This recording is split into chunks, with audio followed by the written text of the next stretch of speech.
आज ही Doubtnut app download करें। Doubtnut पर होगा अब आपके सभी मैथ्स, केमिस्ट्री, फिजिक्स और बायोलॉजी डाउट्स का सफाया। बस अपने क्वेश्चन की फोटो खींचो, उसे क्रॉप करो और तुरंत वीडियो सोल्यूशन पाओ। Download now.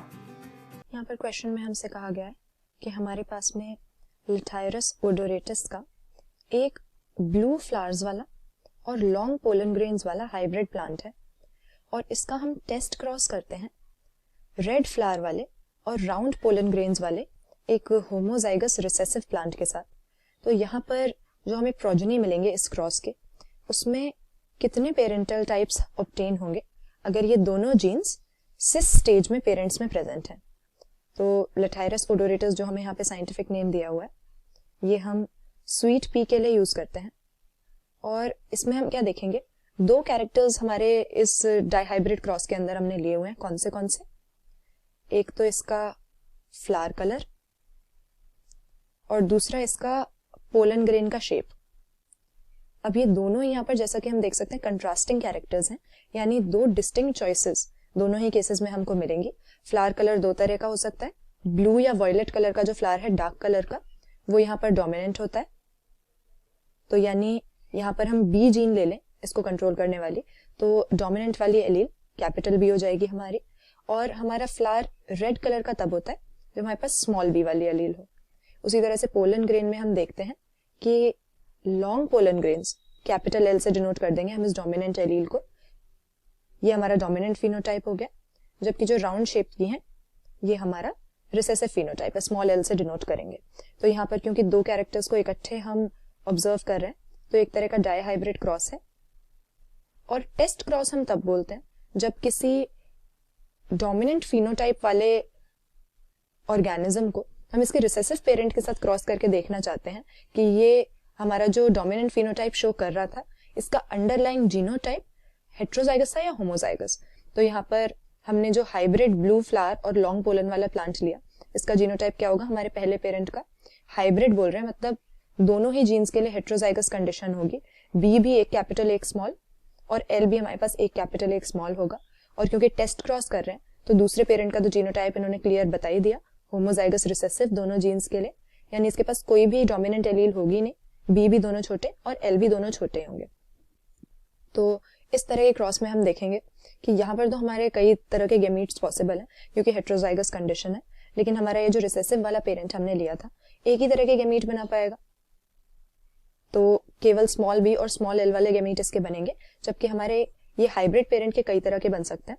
कौन से गैमीट्स यहाँ पर हमको मिलेंगे, एक तो ऐसा हो सकता है कि बी और एल दोनों कैपिटल हो, ऐसा भी हो सकता है कि बी कैपिटल हो एल स्मॉल हो, ऐसा हो सकता है बी स्मॉल हो एल कैपिटल हो, और दोनों ही स्मॉल भी हो सकता है इस केस में। जबकि यहाँ पर एक ही तरह का हमको गैमीट मिला था दूसरे पेरेंट का, तो इसके लिए हमें पूरा पुनेट स्क्वायर बनाने की जरूरत ही नहीं पड़ेगी क्योंकि दूसरा पेरेंट बिल्कुल ही होमोजाइगस है। इसीलिए खाली हम यहाँ पर 4 तरह के प्रोजेनी देख पाएंगे, और वो कौन से होंगे, यहाँ पर हमारे इस गैमीट के साथ इसको क्रॉस करके देखते हैं हमारे चारों हाइब्रिड वाले गैमीट्स को। तो एक में तो हमें हाइब्रिड पेरेंट जैसी बिल्कुल कंडीशन मिल रही है, दोनों के लिए हेट्रोजाइगस। फिर हमें ऐसी कंडीशन मिल सकती है कि बी के लिए हेट्रोजाइगस बट एल दोनों होमोजाइगस रिसेसिव। फिर यहाँ पर एक ऐसी कंडीशन कि B homozygous recessive L heterozygous, और एक हमें रिसेसिव पेरेंट जैसी कंडीशन भी यहाँ पर मिलेगी। तो ये 4 तरह के हमारे पास में जीनोटाइप आ जाते हैं। इनका फिनोटाइप क्या होगा, जीनोटाइप देख के हम डिटर्मिन कर ही सकते हैं। यहाँ पर फ्लावर कलर जो है ब्लू हो जाएगा और पोलन ग्रेन्स हमारी लॉन्ग होंगी। दूसरे केस में हम देखेंगे फ्लावर कलर तो ब्लू ही रहेगा, लेकिन पोलन की शेप यहाँ पे राउंड हो जाएगी क्योंकि एल दोनों ही छोटे हैं। इसके बाद में नेक्स्ट जीनोटाइप को देख के हम बता सकते हैं कि फ्लावर कलर यहाँ पे रेड हो जाएगा, रिसेसिव फिनोटाइप एक्सप्रेस होगा, जबकि पोलन ग्रेन्स लॉन्ग है। और लास्ट में हमें जो दिया हुआ है वो तो रिसेसिव पेरेंट की तरह ही आइडेंटिकल होगा, रेड कलर का फ्लावर और राउंड शेप की पोलन ग्रेन्स। तो यहाँ पर हम देख रहे हैं 4 अलग अलग तरह के फिनोटाइप यहाँ पे पॉसिबल हैं, और हमसे पूछा क्या गया है कि इस तरह के क्रॉस में हमें पेरेंटल टाइप्स कितने मिलेंगे। तो यहाँ पर जो हम 4 प्रोजेनी ऑब्टेन कर रहे हैं उसमें पेरेंटल टाइप कौन से, एक पेरेंट का जीनोटाइप ये था, दूसरे का ये था, तो इनके जैसा जिसका भी जीनोटाइप होगा उन्हें हम कहेंगे कि वो पेरेंटल जीन कॉम्बिनेशंस शो कर रहे हैं, यानी जो पेरेंट्स में देखा गया था। और वो कौन से, एक हमारा ये रहा, दूसरा ये रहा। तो 4 में से 2 पेरेंटल जीन कॉम्बिनेशंस शो कर रहे हैं, लेकिन ऐसा नहीं है कि जिस तरीके से पेरेंट में ये कंडीशंस अपीयर हो रही थी, प्रोजेनी में भी बिल्कुल वैसी ही है। यहाँ पर 2 केसेस हमारे पास ऐसे भी हैं जो पेरेंट से हटकर हैं, जैसे कि ये वाला जीनोटाइप और ये वाला जीनोटाइप। पेरेंट्स में तो क्या है, जहां पर ब्लू फ्लावर था वहां पे लॉन्ग पोलन थे, जहां रेड फ्लावर था वहां पे राउंड पोलन थे।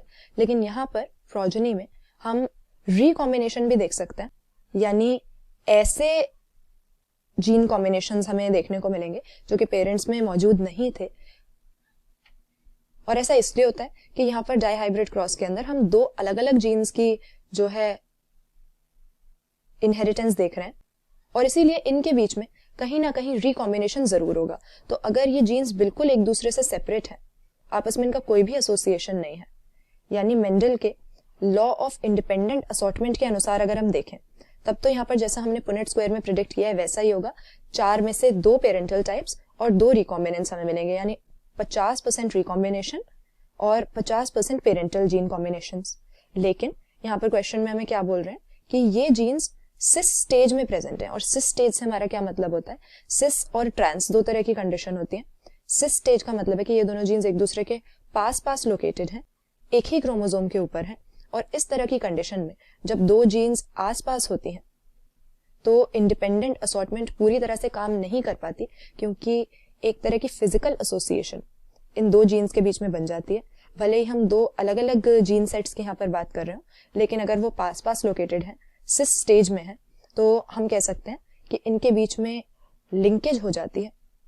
और लिंकेज का रिजल्ट हमें क्या मिलता है कि रिकॉम्बिनेशन की फ्रीक्वेंसी थोड़ी कम हो जाएगी और हमको पेरेंटल टाइप्स ही ज्यादा देखने को मिलेंगे। तो पेरेंट्स जैसे जो सिमिलर जीन कॉम्बिनेशंस हैं वो बढ़ जाते हैं और रिकॉम्बिनेंस घट जाते हैं। कब? जब 2 जीन्स लिंकेज शो करती हैं। तो यहाँ पर हमसे क्या रहे हैं कि पेरेंटल टाइप्स कितने बनने चाहिए। तो यहाँ पर हमने डिस्कस किया था कि जैसा कि यहाँ पर कह रहे हैं दोनों जीन्स आपस में लिंक्ड है, ऐसा हमें बताया हुआ है। तो यानी हमारे रिकॉम्बिनेशन की फ्रीक्वेंसी 50% से कम हो जानी चाहिए और पेरेंटल जीन कॉम्बिनेशंस की बढ़ जानी चाहिए। तो इंडिपेंडेंट असॉर्टमेंट अगर यहाँ पे हो रही होती तो दोनों 50-50% हमें देखने को मिलते, पेरेंटल कॉम्बिनेशंस और रिकॉम्बिनेंस। लेकिन यहाँ पर क्योंकि लिंकेज है ऐसा बता रहे हैं, तो हमारी रिकॉम्बिनेशन की फ्रीक्वेंसी 50% से कम होगी और पेरेंटल कॉम्बिनेशंस की 50% से ज्यादा होगी। कितनी हद तक लिंकेज है, लूज लिंकेज है, टाइट लिंकेज है, ऐसा तो हमको नहीं बता रखा है, तो एग्जैक्ट तो हम नहीं कह सकते। लेकिन 50% इंडिपेंडेंट असॉर्टमेंट के केस में होता, उससे कम का तो सवाल ही नहीं होता। और अगर यहाँ पर लिंकेज है, दोनों जीन्स आपस में एसोसिएटेड हैं, तो यहाँ पर 50% से ज्यादा वाली जो हमें फिगर दी हुई है ऑप्शन सी, ये हम सेलेक्ट कर लेंगे। तो करेक्ट आंसर ये हमारा हो जाएगा। क्यों? क्योंकि इंडिपेंडेंट असॉर्टमेंट का लॉ यहाँ पर फॉलो नहीं हो रहा है। अगर फॉलो हो रहा होता तो 50-50% दोनों मिलते, लेकिन क्योंकि लिंकेज हो गई इसीलिए पेरेंटल टाइप ज्यादा और रिकॉम्बिनेंस कम मिलने चाहिए। तो केवल यही हमारा इनमें से सही आंसर हो सकता है। क्लास 6 से 12 से लेके नीट, IIT, JEE मेंस और एडवांस के लेवल तक 10 मिलियन से ज्यादा स्टूडेंट्स का भरोसा। आज ही डाउनलोड करें डाउटनेट ऐप या व्हाट्सएप कीजिए अपने डाउट्स 8400 400 400 पर।